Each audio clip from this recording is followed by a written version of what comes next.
Shalom saudaraku yang dikasihi Tuhan Yesus Kristus. Selamat pagi, salam sejahtera untuk kita semuanya. Selamat datang kembali di Renungan Rohani pagi hari ini.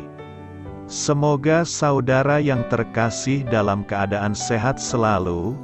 Kiranya damai dan sukacita Roh Kudus melimpah di dalam hati dan pikiran saudara saat ini. Sebelum kita mulai renungan pagi ini, marilah kita bersama-sama berdoa. Tuhan Yesus, terima kasih sudah membangunkanku pagi hari ini. Terima kasih atas penyertaan dan perlindungan Tuhan. Semua karena karunia Tuhan aku dapat bangun dengan pagi hari ini. Aku menyerahkan seluruh aktivitasku hari ini ke dalam kuasa tangan Tuhan. Jauhkanku dari yang jahat, ya Tuhan. Tuhan Yesus, tolong lindungi dan berkati aktivitasku hari ini. Tolong berkati juga keluarga dan teman-temanku, Bapa Surgawi, oleh karya Roh Kudus. Tolonglah aku untuk menjauhi segala sesuatu yang melukai hati-Mu. Ampunilah segala dosa kami, ya Tuhan. Dalam nama Tuhan Yesus, aku sudah berdoa. Amin. Sahabat saudara rohani, pembacaan ayat emas Alkitab renungan kita hari ini terambil dari Efesus 5 ayat 15 sampai dengan ayat 21.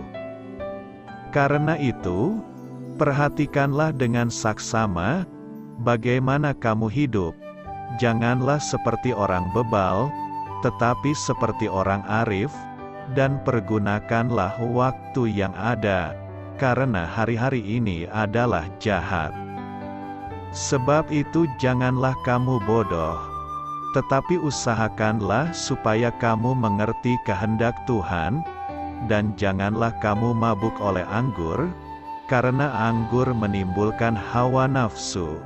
Tetapi hendaklah kamu penuh dengan Roh, dan berkata-katalah seorang kepada yang lain dalam mazmur, kidung puji-pujian dan nyanyian rohani. Bernyanyi dan bersoraklah bagi Tuhan dengan segenap hati. Ucaplah syukur senantiasa atas segala sesuatu dalam nama Tuhan kita Yesus Kristus kepada Allah dan Bapa kita, dan rendahkanlah dirimu seorang kepada yang lain di dalam takut akan Kristus. Efesus 5 ayat 15 sampai dengan ayat 21. Inti dari ayat emas renungan kita adalah, usahakanlah supaya kamu mengerti kehendak Tuhan. Mari kita mulai renungan pagi kita. Judul renungan kita hari ini adalah, bijaksana atau bebal. Ditulis oleh Glenn Packiam. Sewaktu berumur 10 tahun, saya pernah membawa pulang sebuah kaset band Kristen yang memainkan lagu-lagu kontemporer dari seorang teman di kelompok pemuda. Ayah saya, yang dibesarkan dalam keyakinan lain tetapi sekarang sudah menerima keselamatan dalam Yesus, tidak menyukainya. Ia hanya mau lagu-lagu rohani saja yang dimainkan di rumah kami. Saya mencoba menjelaskan bahwa itu band Kristen, tetapi ayah bergeming. Beberapa waktu kemudian, ia menyarankan agar saya mendengarkan lagu-lagu itu selama seminggu, lalu memutuskan apakah lagu-lagu tersebut menarik saya lebih dekat kepada Allah atau malah menjauh darinya. Saran ayah saya itu cukup bijaksana. Ada hal-hal dalam hidup ini yang terlihat jelas benar atau salahnya, tetapi seringkali kita bergumul dengan hal-hal yang menimbulkan perbedaan pendapat. Roma 14 ayat 1 sampai 19. Saat memutuskan apa yang akan dilakukan, Kita dapat mencari hikmat dalam Alkitab. Paulus mendorong orang-orang percaya di Efesus, perhatikanlah dengan saksama, bagaimana kamu hidup. Janganlah seperti orang bebal, tetapi seperti orang arif. Efesus 5 ayat 15. Seperti orang tua yang baik, Paulus tahu bahwa ia tidak mungkin berada di sana atau memberi instruksi untuk segala situasi. Jika mereka ingin mempergunakan waktu yang ada, karena hari-hari ini adalah jahat, mereka perlu berpikir dengan bijak dan berusaha mengerti kehendak Tuhan. Kehidupan yang bijak adalah sebuah undangan untuk mengejar kebijaksanaan dan mengambil keputusan yang baik seturut tuntunan Allah atas kita, bahkan di saat kita bergumul dengan hal-hal yang mungkin menimbulkan perbedaan pendapat. Amin. Marilah kita renungkan di dalam hati kita. Bagaimana Anda dapat membedakan apa yang bijak dan apa yang bodoh saat harus mengambil keputusan? Bagaimana Anda dapat mencari pimpinan Allah dalam hal tersebut? Hal ini patut kamu ketahui, untuk dapat menjalani hidup yang penuh makna, suatu hidup yang berpadanan dengan panggilan kita. Efesus 4 ayat 1, Paulus menasihati orang percaya agar mereka memperhatikan baik-baik cara hidup mereka, dan menggunakan sebaik-baiknya setiap kesempatan yang ada untuk berbuat baik. Orang yang berhati-hati akan berlaku bijak, karena orang yang tidak bijak atau orang bodoh akan hidup masa bodoh dan serampangan. Amsal 12 ayat 15. Amsal 14 ayat 16. Hidup dengan saksama berarti menjalani hidup sebagai anak-anak terang, dan berjuang untuk melakukan apa yang berkenan kepada Tuhan. Efesus 5 ayat 8 dan 10. Di dalam suratnya yang lain, Paulus berkata, hiduplah dengan penuh hikmat terhadap orang-orang luar. Pergunakanlah waktu yang ada untuk mengabarkan Injil. Kolose 4 ayat 5. Kepada umat percaya di Galatia, ia berkata, janganlah kita jemu-jemu berbuat baik.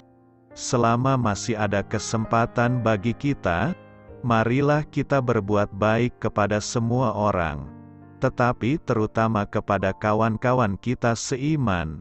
Galatia 6 ayat 9-10. Salah satu penyakit manusia adalah kebodohan. Biasanya orang bodoh selalu bertindak dan berlagak sok pintar. Sebenarnya dirinya tidak tahu persis apa yang seharusnya, tetapi dirinya bertindak seolah-olah dia maha tahu semuanya. Menghadapi orang bodoh itulah paling berat di dunia ini. Amsal 27 ayat 3. Bagi Paulus persoalan bodoh ini penting dibahas. Itu sebabnya ia menyebutkan supaya kita tidak menjadi bodoh, tetapi kita harus mengerti kehendak Tuhan.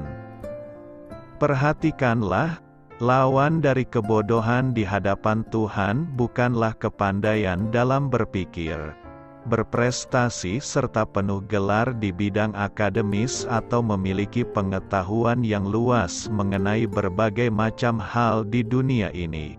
Bahkan lawan dari bodoh, di pemandangan Tuhan, bukanlah menjadi jenius. Lawan bodoh menurut Paulus adalah mengerti kehendak Tuhan. Seseorang tak lagi bodoh di mata Tuhan ketika ia memahami kehendak Allah. Dengan demikian tidak semua orang pandai itu pandai menurut Allah. Tidak semua orang berpengetahuan itu berhikmat di pemandangan Tuhan. Orang yang diakui secara luas sebagai orang bijak dan memiliki pengetahuan yang mumpuni di bumi belum tentu berpengertian menurut ukuran Kristus. Untuk tidak menjadi bodoh selama hidup kita di dunia, kita memerlukan satu hal mendasar yang harus ada di hati kita, yaitu kita mengetahui kehendak Allah bagi hidup kita. Itulah sebabnya dikatakan oleh Salomo bahwa permulaan hikmat adalah takut akan Tuhan, dan mengenal Yang Maha Kudus adalah pengertian. Amsal 9 ayat 10. Dan takut akan Tuhan adalah permulaan pengetahuan. Amsal 1 ayat 7. Tanpa pengenalan akan Tuhan, manusia tetaplah makhluk-makhluk yang berada dalam kebodohan dan tinggal di sana sampai pada kebinasaannya, sekalipun mereka merasa pandai dan bijak.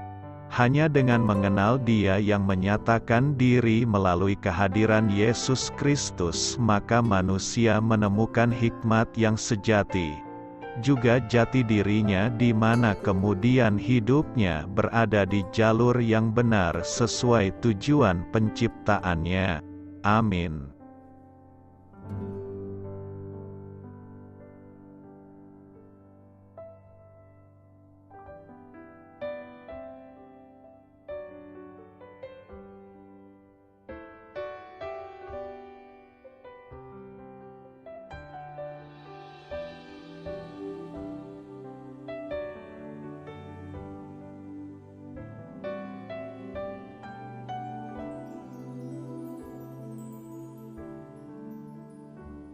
Marilah kita renungkan sahabat saudara rohani.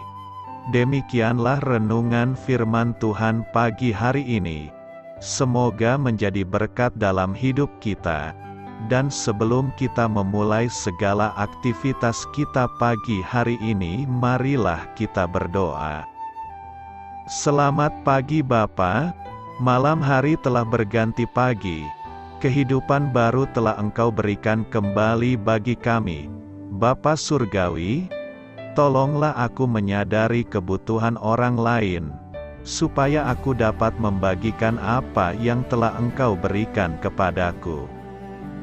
Pada saat aku membutuhkan, berilah aku keyakinan bahwa Engkau akan mencukupkanku, melalui orang-orang yang mengasihi-Mu, bukan karena kami pantas atau layak, namun karena kasih karunia-Mu kami boleh ada, sebagaimana kami ada di pagi hari ini. Terima kasih Tuhan, atas kesempatan baru yang telah Tuhan berikan kepada kami, untuk bisa memperbaiki diri agar kami bisa lebih layak di hadapan-Mu. Hari ini kami serahkan semua perkara dan kesulitan yang akan kami lalui ke dalam tangan-Mu.